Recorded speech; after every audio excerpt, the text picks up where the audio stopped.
Olá, professores e avaliadores da Univesp. Meu nome é Leonardo e hoje eu vim aqui apresentar para vocês como ficou o nosso projeto para esse projeto integrador de número 2. E a proposta foi a gente manter a mesma ideia, dar uma continuação no projeto que foi feito no PI1, em que a gente desenvolveu uma plataforma para poder fazer o controle de entrada e saída de veículos em qualquer estacionamento rotativo. Então a gente abordou alguns estacionamentos de diversos portes no interior de São Paulo para entender um pouco da demanda que eles têm, um pouco das dificuldades. E a gente identificou uma oportunidade para criar uma plataforma simples, com uma acessibilidade boa, com que qualquer operador, com qualquer nível de instrução pudesse usar e fazer o controle de entrada e saída de veículos de uma forma bastante simples.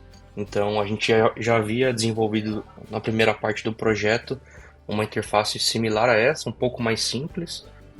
Eu vou apresentar um pouco para vocês como isso funciona e quais pontos a gente adicionou para essa segunda parte para atender todos os requisitos do projeto integrador número 2, a qual dos requisitos é a parte de acessibilidade, de uso de nuvem, enfim, algumas outras coisas que eu vou passar com vocês ao longo dessa apresentação. Bom, a primeira parte aqui, como eu falei, a ideia é a gente manter o padrão e proporcionar uma interface para eles cadastrarem os veículos, tanto carro quanto moto, e fazer a escolha do número da vaga. E o primeiro passo para a gente poder fazer isso, na verdade, é o cadastro do estacionamento. Então, essa é a primeira etapa para a gente poder colher algumas informações em relação ao estacionamento específico que iria usar esse software. Então, eu vou preencher junto com vocês aqui alguns nomes fictícios, tá? Vou colocar estacionamento central, Rua das Vinhas, número 270, um telefone qualquer, um e-mail,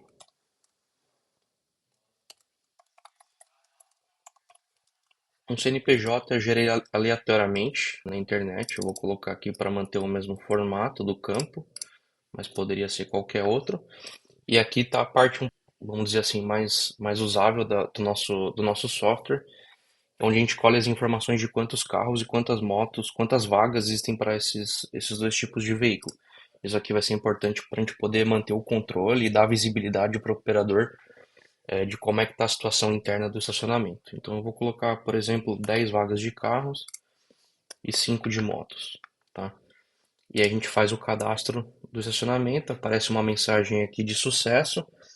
Então, feita essa etapa inicial, a gente pode voltar para o dashboard, onde a gente vai começar a de fato interagir, seria a tela que o operador teria mais contato ao longo da jornada de trabalho dele. Então a gente pode observar que a gente tem 10 vagas livres para carros, 5 vagas livres para moto, e aqui a ideia foi a gente manter o que a gente já tinha feito no projeto integrador número 1, para a gente dar uma visibilidade em porcentagem da ocupação, tanto de carros quanto de motos. Então isso é bastante importante para que o operador consiga direcionar os veículos ali dentro do estacionamento, ou em caso de ocupação máxima, ele ter essa visibilidade e não deixar com que os carros entrem e fiquem procurando vaga lá dentro, perdendo tempo, enfim. A gente se preocupou ao longo do projeto. Então eu vou cadastrar uma, um veículo fictício aqui que eu gerei. O nosso software ele aceita tanto placas no formato brasileiro quanto no formato Mercosul, foi uma coisa que a gente se preocupou também. Selecionei aqui carro e quando eu coloco para abrir a vaga, aparecem 10 vagas, né, numerado de 97 a 106. Esses números são aleatórios, conforme a gente vai adicionando carros no banco ali, ele vai criando IDs novos. Eu vou colocar a vaga 98, ele aparece o número da vaga e eu faço o cadastro de forma bastante simples. Esses registros eles vêm para a tabela aqui de baixo de controle, onde a gente vai ter a placa do veículo, a data de cadastro, né, a data de atualização, o tipo do veículo, o número da vaga e esse botão de ação para a gente poder dar baixa no carro no momento que ele sair do estacionamento. Então a gente percebe que é uma página bastante simples, mas bastante eficiente, porque a gente consegue ter visibilidade total e a gente também percebe que a gente ocupou uma das 10 vagas, então restaram 9 e essa barra de ocupação ela vai enchendo conforme a gente for preenchendo novos veículos. Eu vou colocar um outro veículo aqui com uma placa do Mercosul, uma placa fictícia, Só que eu vou escolher motocicleta. A gente só tem apenas 5 vagas, então ele mostra aqui limitado pra gente. Eu vou colocar na 108, por exemplo, e fazer o cadastro. Então, novamente, ele ocupou uma vaga, então a gente fica com uma taxa de ocupação de 20% até o momento. Uma coisa que a gente se preocupou bastante nessa parte 2 do projeto foi a parte de acessibilidade. Então a gente colocou uma limitação de registros por página para poder ter um controle melhor, uma organização melhor também dos veículos e uma barra de busca. Então, ao longo da jornada ali vão sendo preenchidos muitos veículos, né, muitas placas, e caso o operador quisesse fazer uma busca aqui mais detalhada, por exemplo, placa 1, 2, 3, 4, ele faz o filtro desse veículo especificamente para ele poder dar baixa. Enfim, a gente colocou botões de anterior e próximo, então fez toda essa parte de paginação para poder trazer mais consistência para a plataforma. Outra coisa que a gente também se preocupou foi com a parte de modo claro e modo escuro, porque muitos operadores utilizam esse sistema durante a noite, então a claridade foi um dos pontos que a gente escolheu de feedback para poder melhorar um pouco a usabilidade, e a gente adicionou o modo claro e o modo escuro para poder facilitar um pouco isso. É um modo que ainda está em uma versão inicial, né? Então tem algumas coisas que ainda precisam ser melhoradas, mas a gente já tem uma prévia aqui de como seria essa visualização. Então o background passa a ser escuro, então proporciona um conforto visual um pouco melhor. Então isso foi uma coisa que a gente se preocupou também em adicionar para essa parte 2, e esse modo ele se estende tanto para o dashboard, que é a página inicial, quanto a parte de cadastro também de veículos e estacionamentos, né? É uma coisa bastante interessante que acabou facilitando um pouco e deu essa extensão de modo diferente para o usuário usar ali, dependendo da situação que ele tiver.